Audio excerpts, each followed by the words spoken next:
प्रधानमंत्री नरेंद्र मोदी का कर्नाटक व गोवा का दौरा, जनसभा को करेंगे संबोधित।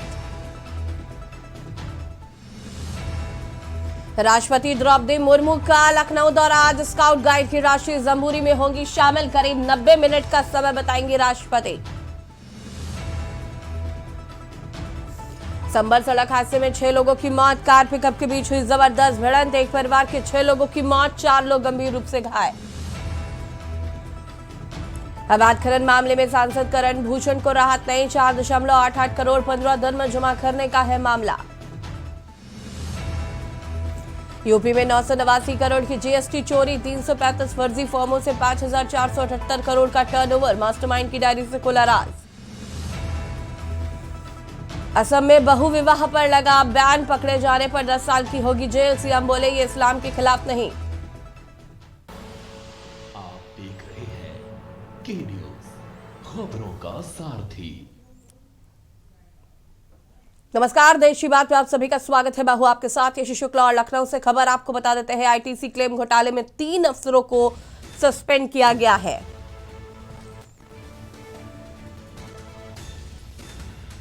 ₹5 करोड़ का था आईटीसी क्लेम घोटाला। एसके मिश्रा, एसके व घनश्याम मदेशिया हुए सस्पेंड। दिल्ली लखनऊ के निजी संस्थानों को दिलाया था लाभ।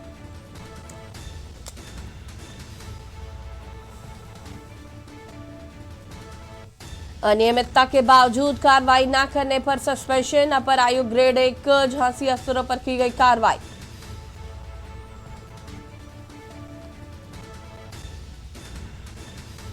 राज्य खर लखनऊ जोन एडिशनल कमिश्नर पर भी आरोप, एडिशनल कमिश्नर एसके मिश्रा पर फर्जी बिल बनाने का आरोप।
आईटीसी क्लेम घोटाले में 3 अफसरों को किया गया सस्पेंड। लखनऊ से खबर आपको बता रहे हैं।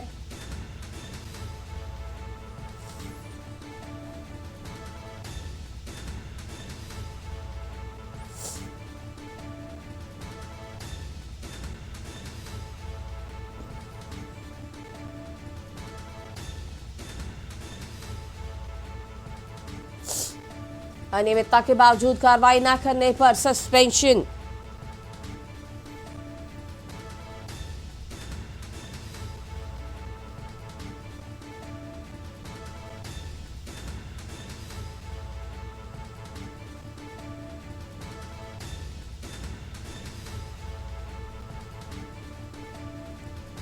और इसी खबर पर ज्यादा जानकारी के लिए संवाददाता मनीष हमारे साथ जुड़ चुके हैं। मनीष, क्या कुछ जानकारी इस खबर को लेकर?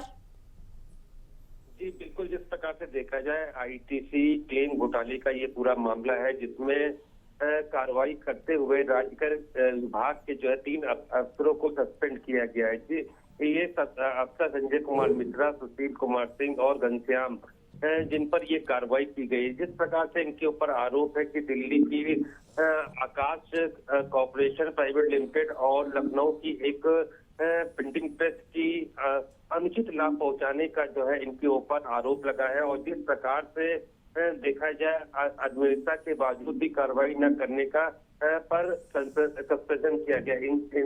इनसे पहले जांच के दौरान कहा गया था कि इन कंपनियों पर जिस प्रकार से लाभ पहुंचाया गया है तो इस पर कार्रवाई, इस पर इनके द्वारा कोई कार्रवाई नहीं की गई। इसी के तहत जो है ये कार्रवाई देखने को मिली। तीनों अफसरों को अपर आयुक्त ग्रेड व झांसी कार्यालय में जो है अटैच कर दिया गया है। और साथ ही साथ जिस प्रकार से देखा जाए संजय कुमार मिश्रा और के ऊपर एडिशनल कमिश्नर ग्रेड 2 के जो ऑफिसर है संजय कुमार मिश्रा, इनके ऊपर फर्जी बिल बनाने का भी आरोप है कि इनके द्वारा जो है फर्जी बिल भी बनाया गया। तो कह सकते हैं कि इन पर कार्रवाई जो है 5 करोड़ के दो कंपनियों को फायदा पहुंचाने और उसमें कमीशन लेने और फर्जी बिल बनाने के जो है पूरे आरोप लगे हैं। इसी के तहत जो है इनके ऊपर ये कार्रवाई देखने को मिली है। जी शुक्रिया आपका जानकारी साझा करने के लिए। और बता दें कि आईटीसी क्लेम घोटाले में 3 अफसरों को किया गया सस्पेंड। लखनऊ से खबर आपको बता रहे हैं।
खबर इटावा से है, जहां पर सैफई थाना क्षेत्र के कुम्हावर गांव की 22 वर्षीय शबनम पत्नी कुलदीप ने गुरुवार दोपहर फांसी लगाकर आत्महत्या कर ली है।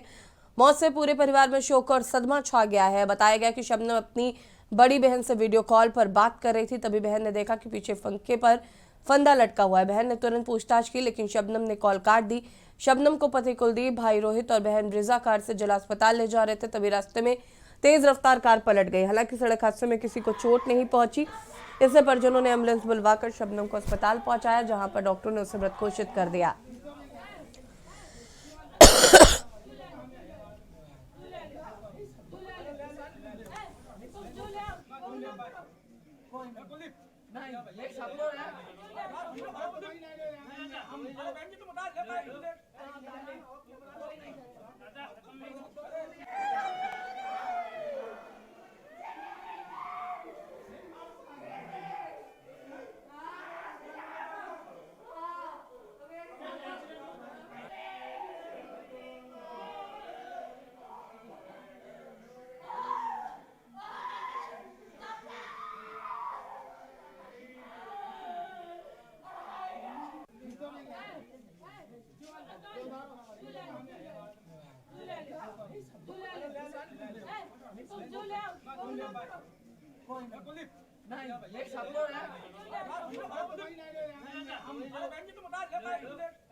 मेरे पास फोन आया मेरी बहन के साथ एक दिल्ली वहाँ से कॉल आई, ऐसे ऐसे ये लोग कुछ कर रहे हैं, आप जाओ दवाई खा ली। तो वैसे ही हम साहब रास्ते में थे, हमने पता किया तो हमारे वहाँ से 10-15 किलोमीटर बढ़ जाते हैं, 10 किलोमीटर। जैसे ही हम गए उधर से हमने अपनी बड़ी बहन से फ़ोन किया, हमारे जीजा उधर काम करते हैं साहब, तो उनसे हमने फ़ोन किया तो उन्होंने कही वालम आए हमारे बड़े जीजा, वो भी रहते हैं सभी रास्ते में। जब तक हम लोग जो पहुँचे तब तक बिटिया को फांसी लगी, गेट लगे थे, जो लोग आए और बाद में जैसे ही हम पहुँचे उससे पहले जी कुलदीप वहीं खड़े हैं, निकाली इनने, हमने कहा चलो हम गाड़ी में लेके जा रहे, लेकिन इनने एकदम जबरदस्ती अपनी गाड़ी में बैठा लो। नहीं नहीं, इनके गांव वाले वाला तो उन्होंने कही नहीं गाड़ी में ले जाओ, गाड़ी में ले जाओ, मोटरसाइकिल में दिक्कत जा, मोटरसाइकिल गाड़ी पे ले आए और ये गाड़ी इनने ऐसी चलाई साहब, तो खूब दिखाई दो, खूब रोको गाड़ी गाड़ी इनने सीधी लट्टा में टक्कर दी। ये महिला शबनम है इसका नाम, जिसकी उम्र 24 वर्ष है, कुमावर गांव की रहने वाली है और ये थाना सैफई का मामला है। इसका पति इसको जिला अस्पताल इमरजेंसी लेकर आया था, जो कि इसने अपने घर में फांसी लगाई है ससुराल में, और इसकी बॉडी को हमने सब गृह में रखवा दिया और इसकी सूचना हमने थाने सिविल लाइन भेज दी। मृत अवस्था में लेके आए थे? हाँ, मृत अवस्था में आई थी। फर्रुखाबाद से है, जहां पर विद्युत विभाग की विशेष तत्परता से एक बड़ा हादसा होने से टल गया। फर्रुखाबाद जनपद के कायमगंज स्थित बैंक ऑफ इंडिया शाखा के पास लगा एक टूटा फूटे विद्युत पोल की सड़क की तरफ पूरी तरह से झुक जाने से किसी भी समय किसी अनहोनी दुर्घटना होने का अंदेशा बना हुआ है, जिसको लेकर के न्यूज चैनल द्वारा प्रमुखता से खबर दिखाई गई थी। वहीं रेलवे रोड स्थित स्थान बैंक ऑफ इंडिया के पास पूरी तरह से सड़क की तरफ झुके हुए विद्युत पोल की जानकारी विद्युत वितरण कायमगंज के अधिशासी अभियंता शिवशंकर प्रसाद को दिए जाने पर उन्होंने इसे विशेष प्रमुखता से लेकर तुरंत ही विद्युत विभाग के एसडीओ विनोद कुमार कनौजिया व जेई मोहम्मद जावेद आलम को उक्त पोल को तत्काल सही कराने के निर्देश दिए।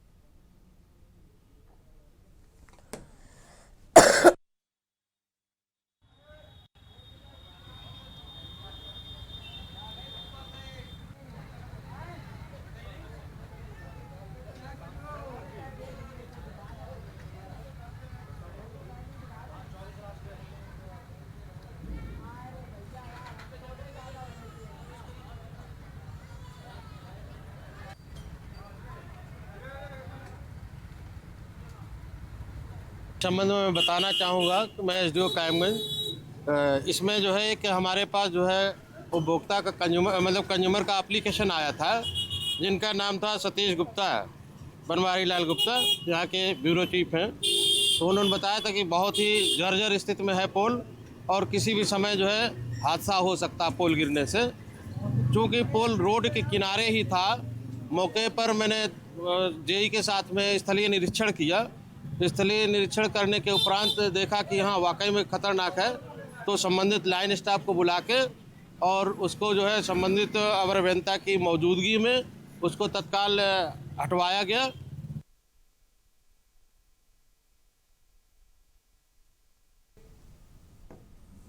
और यहाँ रुकेंगे छोटे से ब्रेक के लिए, ज्वाला हाजिर होते हैं।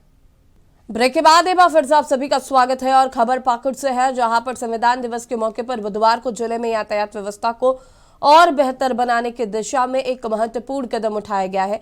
एसपी निधि द्विवेदी ने यातायात कोषांग और औपचारिक उद्घाटन किया और एसपी निधि द्विवेदी एसडीओपी कार्यालय पहुंची, जहां पर उन्होंने फीता काटकर कोषांग का शुभारंभ किया है और इस कोषांग के शुरू होने से शहर में यातायात नियंत्रण और निगरानी व्यवस्था को और मजबूत बनाने में मदद मिलेगी।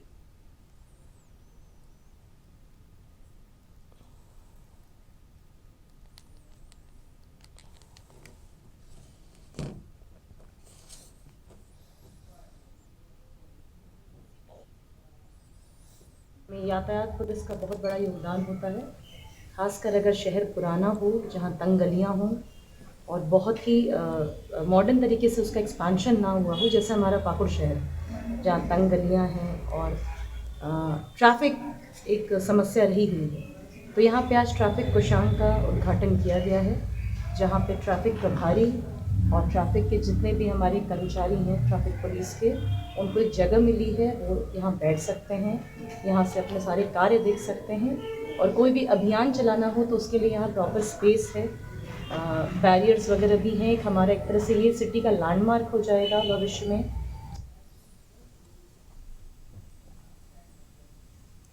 पाकुड़ नगर थाना क्षेत्र के मालीपाड़ा स्थित आम बागान में महिला के साथ हुए सामूहिक दुष्कर्म मामले का पुलिस ने तुरंत उद्भेदन कर लिया है। पाकुड़ एसपी निधि द्विवेदी ने गुरुवार को अपने कार्यालय कक्ष में आयोजित प्रेस वार्ता में घटना से जुड़े पूरे मामले की जानकारी दी और उन्होंने बताया कि 25 नवंबर की शाम करीब 7 बजे टाइगर मोबाइल को सूचना मिली कि मालीपाड़ा आम बागान में एक महिला के साथ अपराध किया गया है। सूचना मिलते ही टाइगर मोबाइल टीम मौके पर पहुंची और पीड़िता को रेस्क्यू किया गया और घटनास्थल से एक आरोपी को भी गिरफ्तार किया गया है।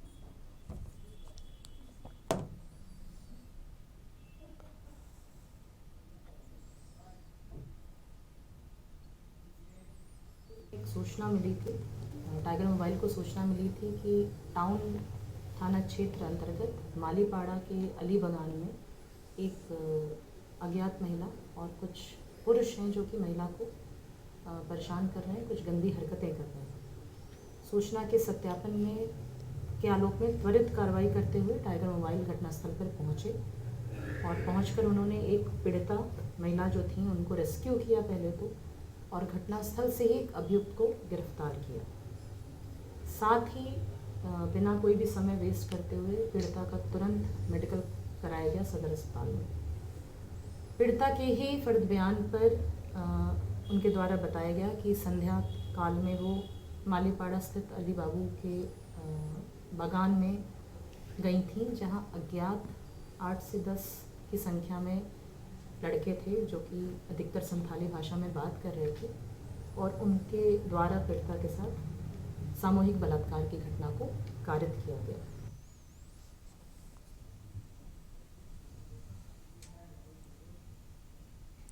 डीजीपी कॉन्फ्रेंस के लिए केंद्रीय गृह मंत्री अमित शाह छत्तीसगढ़ की राजधानी रायपुर पहुंचे। इस दौरान स्वामी विवेकानंद विमानतल पर सीएम विश्वदेव साय समेत सभी मंत्रियों ने गृह मंत्री का स्वागत किया है। केंद्रीय गृह मंत्री अमित शाह की कॉन्फ्रेंस का शुभारंभ किया। कॉन्फ्रेंस में नक्सलवाद और साइबर सुरक्षा सहित अन्य महत्वपूर्ण मुद्दों पर विमर्श हुआ।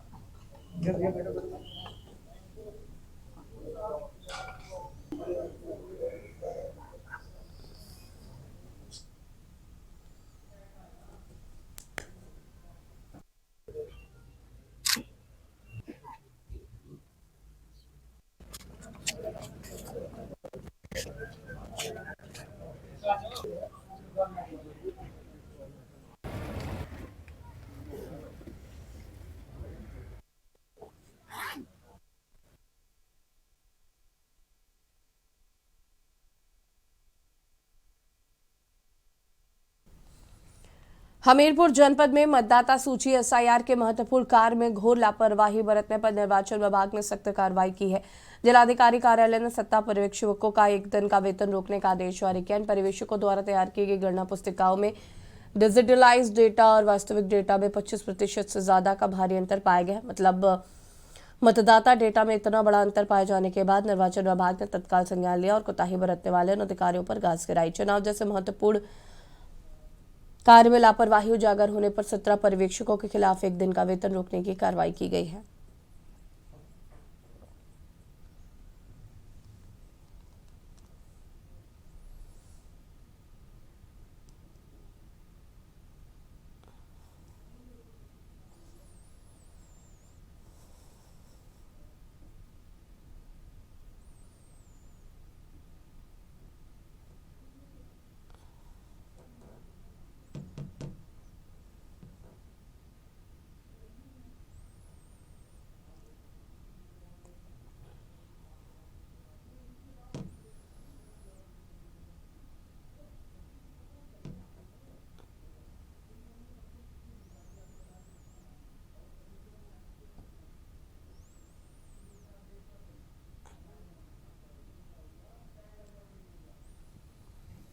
हरियाणा के मुख्यमंत्री नायब सिंह सैनी ने गुरुग्राम में टेस्ला के पहले केंद्र का विद्युत शुभारंभ किया है। इस अवसर पर मुख्यमंत्री ने साइबर सिटी को विकास की नई मंजिल की ओर अग्रसर बताते हुए टेस्ला जैसी विश्वविख्यात कंपनी के आगमन को हरियाणा के लिए गौरव का विषय बताया है। अपने संबोधन में मुख्यमंत्री सैनी ने हरियाणा के औद्योगिक विकास की तेज गति पर प्रकाश डाला। उन्होंने दावा किया कि प्रधानमंत्री नरेंद्र मोदी के नेतृत्व में हरियाणा ने ऊंचाइयों को छुआ है। 2014 से पहले हरियाणा का निर्यात मात्र 70,000 करोड़ था, जबकि अब ये निर्यात 2,75,000 करोड़ रुपए के आंकड़े को भी पार कर चुका है।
जा रहा है। साथियों, इससे पहले भी हमारे गुरुग्राम में और यहाँ रुकेंगे छोटे से ब्रेक के लिए, जो हाजिर होते हैं। ब्रेक के बाद एक बार फिर से आप सभी का स्वागत है। कौशाम्बी में एक तरफा प्रेम का दर्दनाक अंत हुआ। मंझनपुर कोतवाली के ऊनो गांव में एक युवक ने अपनी मौसी की बेटी को गोली मारकर हत्या कर दी।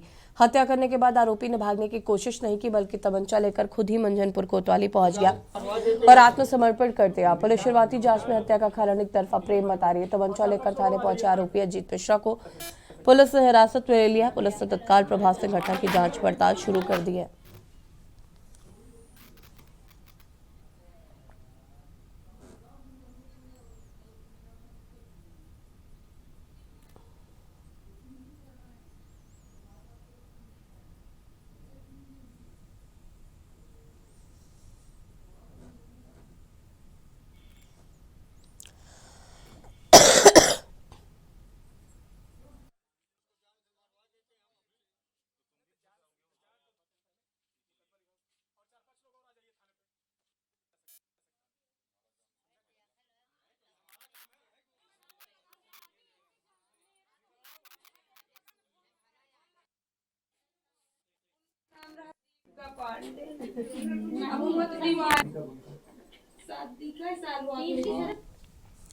पुलिस आयुक्त रघुवीर लाल के सख्त निर्देशन में कानपुर पुलिस ने अपराधियों के खिलाफ अपनी ताबड़तोड़ कार्रवाई जारी रखी है। उसी क्रम में नजीराबाद थाना पुलिस को एक बड़ी सफलता मिली, जहां उन्होंने लंबे समय से फरार चल रहे क्वारंटीन अभियुक्त को गिरफ्तार किया। आरोपी परविंदर सिंह बक्का धारा 26 और धारा 291 IPC के तहत वांछित था और लगातार कानून की गिरफ्त से बच रहा था। गिरफ्तारी स्तर पर नजीराबाद अंतर्गत क्षेत्र का है।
प्रयागराज में माफिया आतिक अहमद के छोटे बेटे अवान अहमद की मुश्किलें बढ़ गईं। सोशल मीडिया पर एक वीडियो वायरल होने के बाद पुलिस ने अवान अहमद, उसके साथी हमजा और कुछ अज्ञात लोगों के खिलाफ मुकदमा दर्ज किया। वायरल वीडियो में अतीक अहमद का बेटा अवान अहमद एक शादी के कार्यक्रम में अपनी गाड़ियों के काफिले के साथ दिखाई दे रहा है। सबसे आपत्तिजनक बात यह है कि इस वीडियो के बैकग्राउंड में ऐसे गाने बजाए जा रहे हैं जो धमकी और दबंगई की भाषा का प्रयोग करते हैं। खबर व वीडियो की पुष्टि के न्यूज इंडिया द्वारा नहीं की गई है।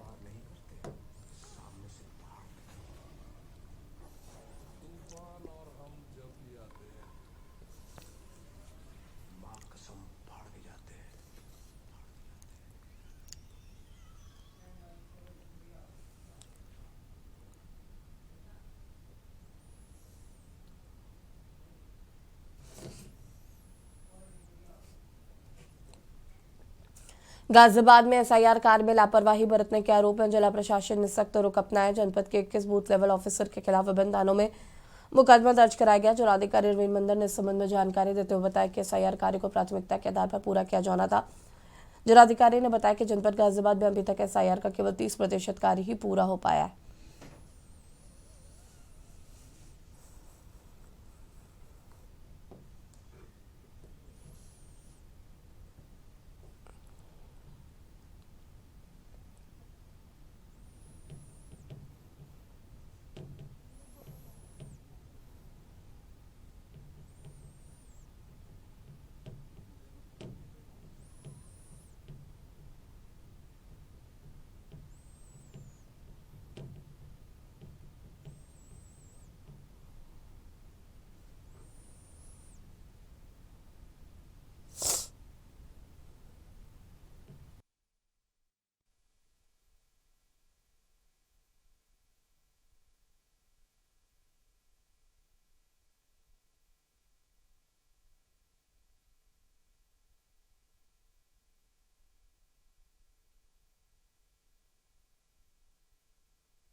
देखिए, जनपद गाजियाबाद में हमारे 3089 बूथ हैं और 28 लाख से ऊपर वोटर हैं और ईएफ कलेक्शन का काम अभी चल रहा है। तो हमारे सभी बीएलओज, हमारे सुपरवाइजर्स, उनके लिए हमने सेक्टर ऑफिसर्स, सभी हमारे जो डिस्ट्रिक्ट लेवल ऑफिसर्स हैं उनको भी सुपरवाइजर ऑफिसर्स के रूप में एडीएम स्तर के ऑफिसर्स को भी लगाया है। और अभी लगभग हमारा 30% के लगभग काम कंप्लीट हुआ है और बाकी कार्य कंप्लीट होना है। आज 27 तारीख है। सभी बीएलओस को हमने फील्ड में एक्टिव रहकर घर घर जाकर और ईएफ फॉर्म कलेक्ट करने के निर्देश दिए हैं। कुछ बीएलओस द्वारा उसमें लापरवाही की गई। ऐसे 21 बीएलओस पे हमने अभी आरपी एक्ट में धारा 32 में एफआईआर भी कराई है, क्योंकि ये एक बहुत महत्वपूर्ण कार्य है, निर्वाचन का कार्य, और पूरी मशीनरी इसमें पूरी तरह लगी हुई है। अभी मैंने सभी राजनीतिक दलों के जो जिला अध्यक्ष हैं और सभी प्रतिनिधि हैं उनकी मीटिंग ली है। उनको भी मैंने अपील की, उनके बीएलए भी पूरी तरह एक्टिव नहीं है, तो उनसे भी हमने अपील किया आप अपने बीएलएस को और आपके फील्ड लेवल फंक्शनरीज को एक्टिव करें, ताकि चूंकि गाजियाबाद की एक विशेष समस्या है कि ये शहरी इलाका है और इंडस्ट्रियल लेबर बहुत है और किराएदार भी बहुत लोग रहते हैं। तो ऐसे लोगों को ढूंढना और उसके बाद में उनसे फॉर्म कलेक्ट करना, वो भी एक थोड़ा जटिल कार्य है।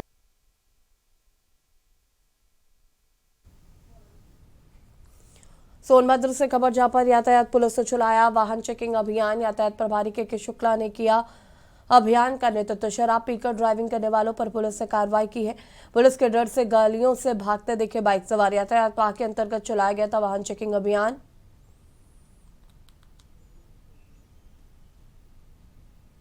सोनभद्र से खबर, जहां पर यातायात पुलिस ने चलाया वाहन चेकिंग अभियान। यातायात प्रभारी के शुक्ला ने किया अभियान का नेतृत्व। शराब पीकर ड्राइविंग करने वालों पर पुलिस ने कार्रवाई की।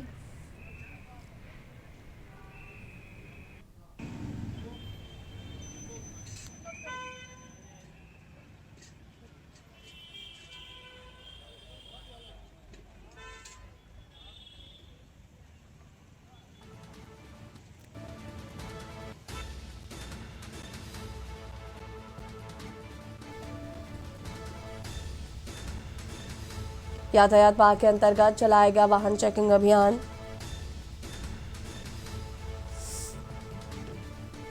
यातायात विभाग के अंतर्गत चलाया गया वाहन चेकिंग अभियान। यातायात प्रभारी के सिंह ने चलाया अभियान। शराब पीकर ड्राइविंग करने वालों पर पुलिस ने की कार्रवाई।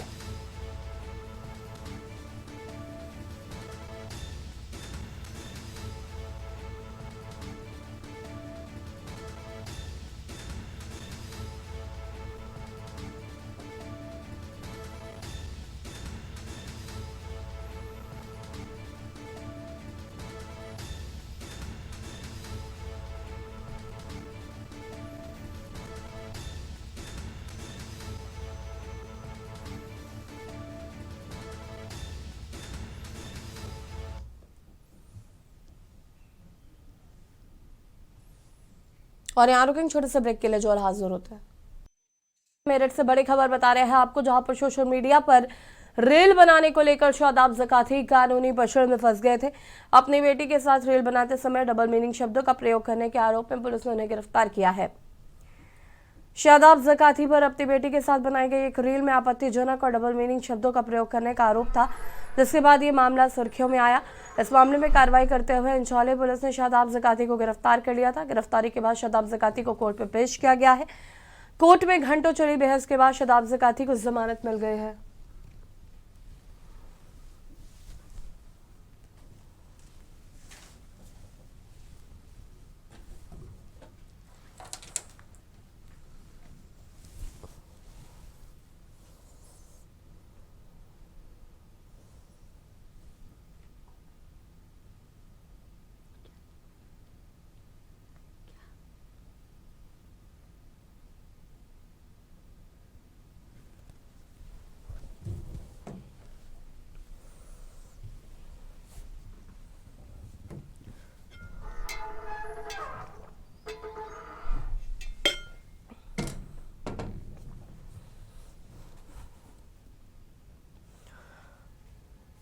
हालांकि जमानत कुछ शर्तों पर दी गई है। शादाब ज़काती को कोर्ट में अपना माफीनामा दाखिल करना पड़ा। उन्हें यह सुनिश्चित करते हुए एक एफिडेविट भी देना पड़ा कि भविष्य में इस तरह की आपत्तिजनक सामग्री का प्रयोग नहीं किया जाएगा। कि मैंने कहा आप ये क्या बना, कह रहा हम ऐसे कंटेंट बनाते हैं। तो मैंने कहा यूट्यूबर तो ऐसे गंद थोड़ी ना फैलाओगे। तो मैंने उसको एक चीज बताई कि जो बच्ची है ना, वो हिंदू की है, ना मुसलमान की है, ना सिख की है, ना ईसाई, वो सिर्फ एक बच्ची है। जब प्रधानमंत्री जी और माननीय मोदी जी और योगी जी बेटी बचाओ बेटी पढ़ाओ का नारा दे रहे हैं, महिला शक्तिकरण पे देखिए मेरठ के प्रशासन ने भी कितना काम करा, डीएम साहब ने भी, और यहाँ के विधायक सांसद सब लगे। वहां पे ये एक जिहादी आदमी जो है सऊदी से आके ड्राइवरी करने वाला अनपढ़ जाहिल देर टांग का, वो आके ये सब चीजें जो है कर रहा है। तो उसका हम विरोध करते हैं और आगे भी नियंत्रण करेंगे। कोर्ट के माध्यम से मुकदमा भी लिखवाऊंगा। जी, पहले तो बहुत लोगों की दुआएं हैं मेरे साथ, और जिन्होंने भी ये काम किया है उनके लिए भी शुभकामनाएं हैं, दुआएं हैं। दुआएं तो इसलिए हैं कि जो वो कर रहे हैं, वो जो मैं कर रहा हूँ मैं, तो एक वीडियो मैंने बनाई थी अपनी बच्ची को लेकर, वो खुद मेरी बेटी है।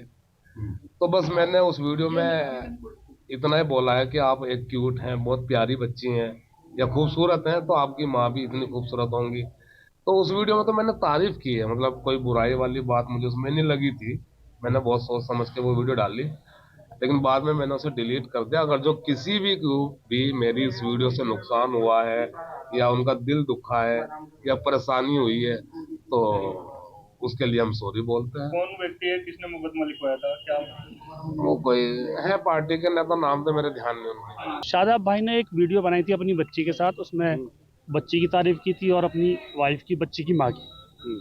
वो वीडियो वायरल हुई, किसी की भावनाएं आहत होने लगी, उस पर जो उन्होंने शिकायत करी, जबकि ऐसा कुछ नहीं था। उन्होंने अपनी बच्ची को और अपनी माँ को, उसकी माँ को कहा था, जो उनकी बीवी थी। उसमें किसी की ऐसा कोई मैटर नहीं था, मगर लोगों ने शिकायत करी, उसमें पुलिस ने मुकदमा कर दिया। तो उसमें शांति भंग के मुकदमे वो सब लेकर यहाँ आ गए। कौन से थाने में? इचोली थाने में मुकदमा कायम हुआ है। जमानत मिल गई है? जमानत मिल गई है। क्या कहा कोर्ट में आपने? कोर्ट में ये कहा कि कोई ऐसा मामला था नहीं, शांति भी भंग नहीं हो रही है इससे, किसी को ऐसी बात भी नहीं कही है, तो इसमें कहाँ मुकदमा बनता है। कोर्ट ने आपकी बात मानी? और हाँ, कोर्ट ने हमारी बात मानी और उन्हें छोड़ दिया।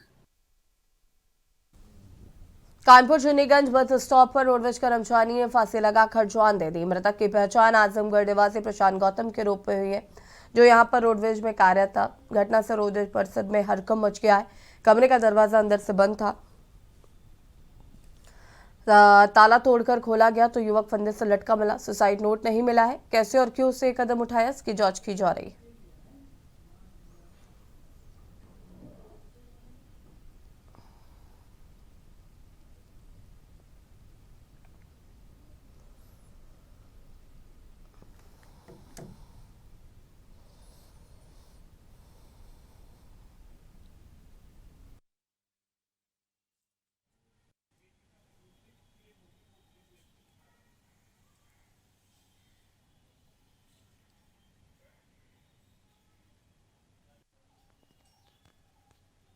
फजलगंज डिपो में प्रचालक जो जौनपुर के रहने वाले थे, जौनपुर के हैं वो, और शायद रात्रि में ये घटना उनके द्वारा घटित की गई है स्वयं। और सभी हमारे कर्मचारी उपाधिगण जो भी हैं सब दुखी हैं इस घटना से। कारण अभी कोई कुछ पता नहीं चला है। और डिपो से क्या है, घर पे क्या है मामला, ये हमको इसकी जानकारी नहीं है अभी। अच्छा, आपको सूचना कब मिली? आपके जो सूचना हमें मिली है, मैं ड्यूटी करने आया हूँ 2 बजे, सूचना मिली 2 के करीब हमें सूचना मिली है। अच्छा, लगभग कितने साल से यहाँ काम कर रहे थे? हो गए 7-8 साल से कार्यरत है यहाँ पे।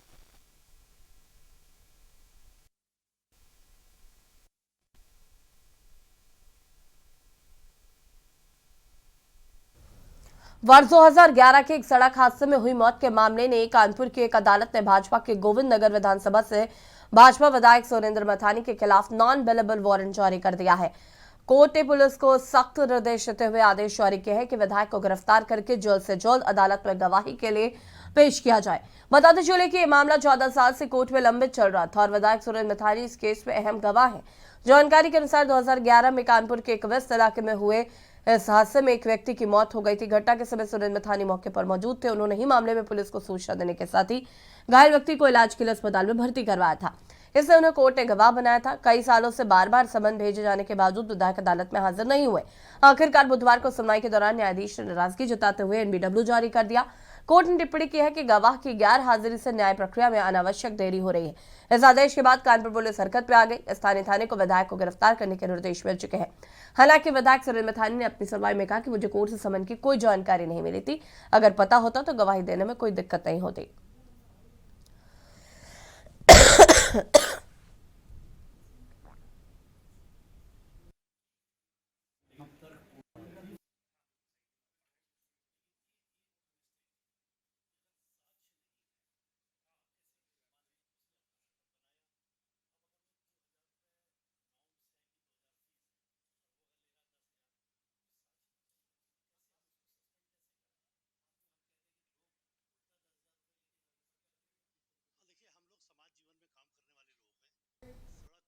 देखिए, हम लोग समाज जीवन में काम करने वाले लोग हैं। सड़क पे निकलते हुए अगर किसी मदद के लिए किसी की ज़रूरत हो तो हम सब लोग पहले आगे बढ़ करके उसकी मदद करते हैं। मैं 2011 के आसपास की बात है, मैं हैलट से बेना झावर की तरफ परेड जा रहा था अपने कार्यालय।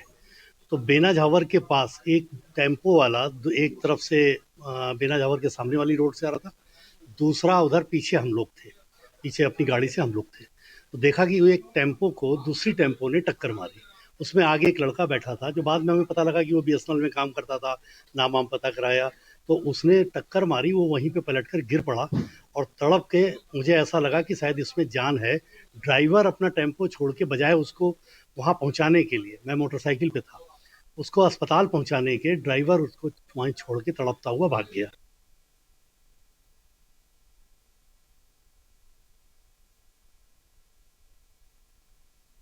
लखनऊ से खबर आपको बता देते हैं, जहां पर सपा ने 44 नेताओं को सौंपी एसआईआर की जिम्मेदारी। कई नेताओं को सौंपी गई 2-2 जिलों की जिम्मेदारी।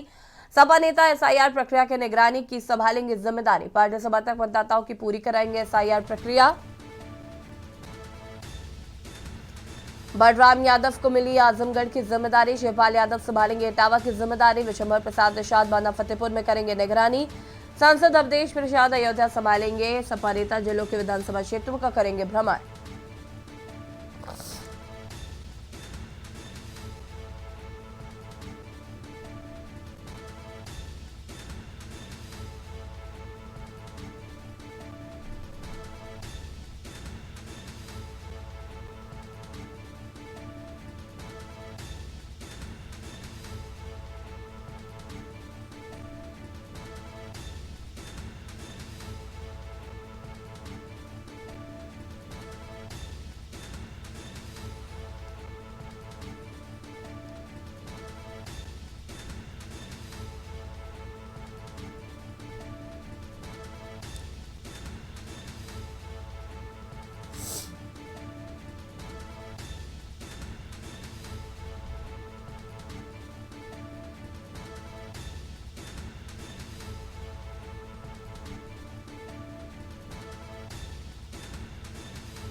और लखनऊ से खबर आपको बता देते हैं, जहां पर शिक्षकों को बीएलओ ड्यूटी से हटाने की मांग की जा रही है।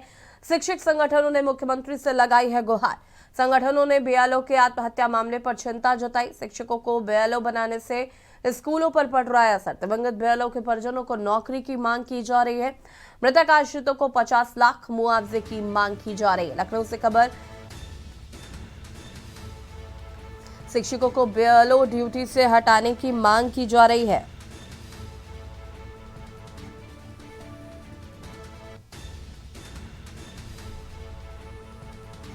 शिक्षकों को बीएलओ बनाने से स्कूलों पर पड़ रहा है असर।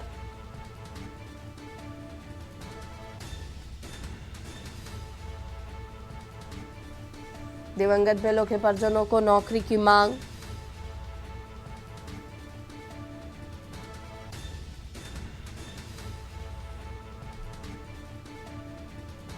शिक्षक संगठनों ने मुख्यमंत्री से लगाई गुहार।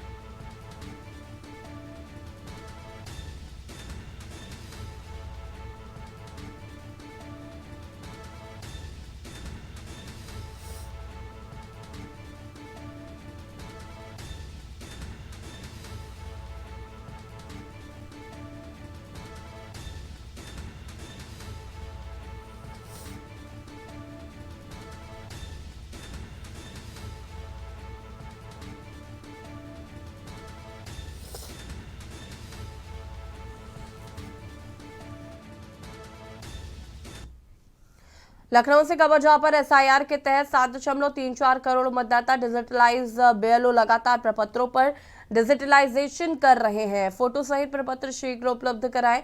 17 जिलों में 50% से अधिक प्रगति। औरैया अम्बेडकर नगर जिले में बढ़त बनाई गई है।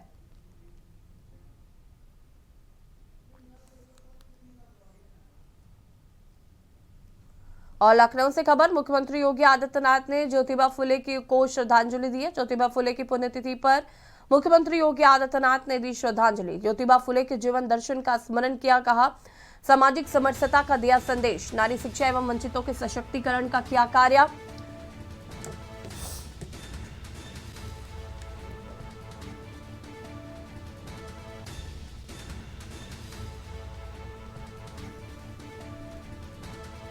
महात्मा फुले की पुण्यतिथि पर विनम्र श्रद्धांजलि अर्पित की है।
सीएम योगी ने ज्योतिबा फुले को दी श्रद्धांजलि।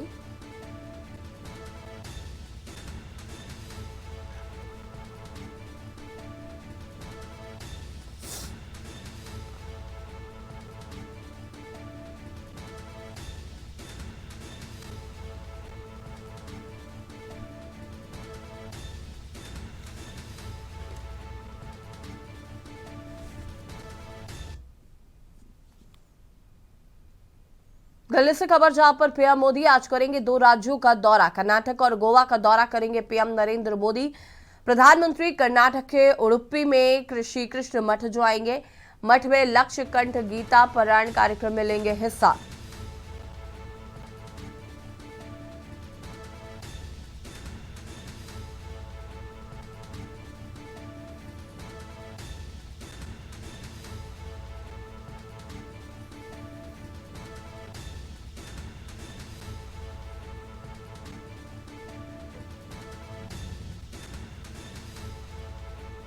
कर्नाटक के बाद गोवा दौरे पर जाएंगे पीएम मोदी। गोवा में से संस्थान गोकर्ण जीवोत्तम मठ जाएंगे। भगवान राम की 77 फीट की मूर्ति का करेंगे अनावरण। भगवान राम की स्थापित की गई है कांस्य मूर्ति।